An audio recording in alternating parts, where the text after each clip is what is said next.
Hi everyone, I'm YZR. Today's topic is the future of work. Is lying flat the new reality?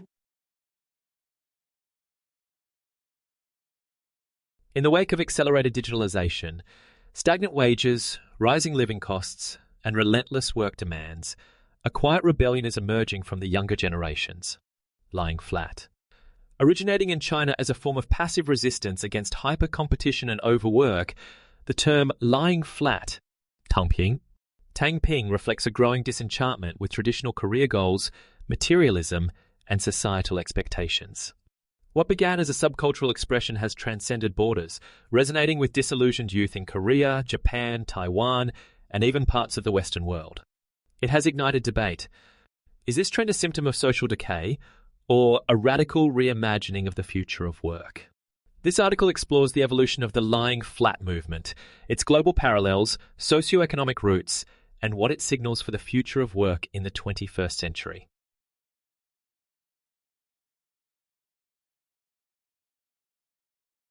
Part 1. The birth and spread of lying flat. The term lying flat emerged around 2021 on Chinese social media platforms, particularly on Tieba and Weibo. It was initially framed as a personal choice to withdraw from the 996 work culture, working from 9 a.m. to 9 p.m., 6 days a week that had become normalized in many tech firms. The movement gained popularity among millennials and Gen Z, who found that despite working long hours, they could not afford a home, raise a family, or achieve the Chinese dream. End quote. The idea was simple but radical. Instead of striving for material success, one could minimize personal consumption, reduce workload, reject marriage or parenthood, and find peace in minimalism. While authorities in China quickly censored many discussions around Tangping, labeling it as defeatist, the message had already struck a chord with a broader audience. Across Asia, similar sentiments emerged. In South Korea, the NPO generation, those who have given up on dating, marriage, housing, etc., reflects a similar abandonment of traditional life milestones. In Japan, the Satori generation and the so-called lost decades have shaped a youth population more focused on survival and mental peace than success. In Taiwan, housing unaffordability, job instability, and education pressure have bred a growing preference for freelance gigs, part-time work, and digital nomadism. Part 2. Economic pressure and the failure of the social contract. At the heart of the lying flat movement lies a deeper critique of the economic systems that promise prosperity in exchange for hard work. In much of East Asia and arguably across many developed nations, this social contract is breaking down. Key pressures include 1. Wage stagnation and inequality.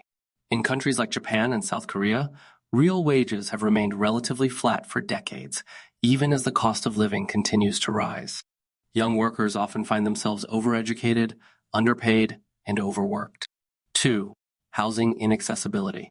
In major cities like Beijing, Seoul, Tokyo, and Taipei, sky-high housing prices mean that even middle-class workers are priced out of property ownership, traditionally seen as a rite of passage into adulthood and family life. 3. Gig economy and precarity. The rise of the gig economy has not only provided more flexible work, but also less secure livelihoods. As traditional corporate jobs offer less long-term stability and benefits, many workers no longer see the appeal of devoting themselves fully to career advancement.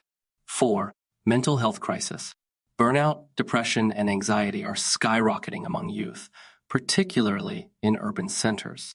The pandemic only exacerbated this crisis, forcing people to reevaluate what truly matters.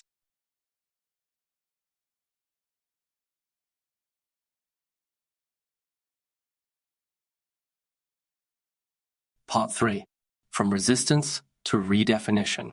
Lying flat is not merely about giving up, it's about redefining success and reimagining work.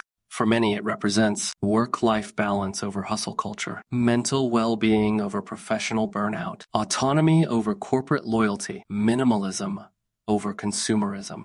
Some are choosing to live in rural areas, becoming digital hermits or part-time workers who value time and freedom. Others embrace creative pursuits, remote work, or side hustles that allow them to live on their own terms. Tech-savvy youth are also leveraging platforms like YouTube, Patreon, Substack, and TikTok to earn a living through content creation, skill sharing, or digital entrepreneurship, creating a decentralized labor force that resists traditional employment models.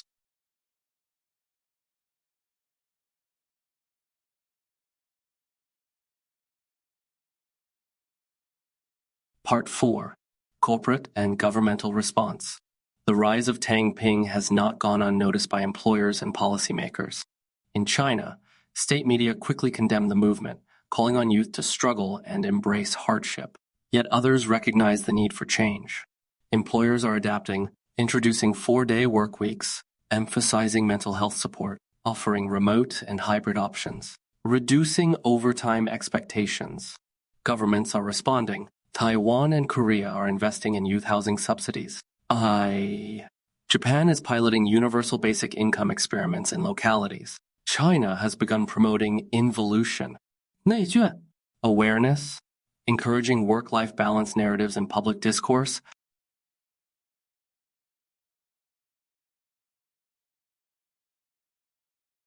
Part 5. The Future of Work. Lying flat as a reset. What does this all mean for the future of work? We are entering an era where the centrality of work in life is no longer a given. Work is being decentered as the primary source of identity and fulfillment.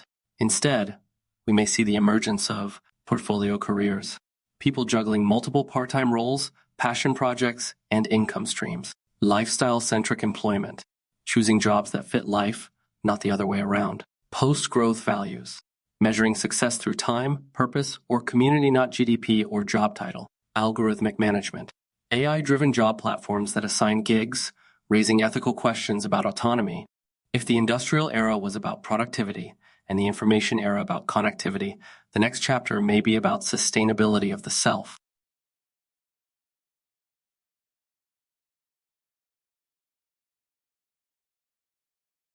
Conclusion. Is lying flat a phase or a paradigm shift? Lying flat is more than a youth rebellion. It's a reflection of systemic cracks in the traditional work-life architecture. While critics dismiss it as escapism, it may well be a necessary response to an economy that no longer delivers on its promises. As automation, AI, climate change, and demographic shifts continue to redefine labor, the lying flat mindset might evolve not into mass disengagement, but into a more humane, equitable, and conscious way of living and working. The future of work is not just about new jobs or technology, it's about new values. And if lying flat tells us anything, it's that the next generation is no longer afraid to question the system and, perhaps, to dream of something better.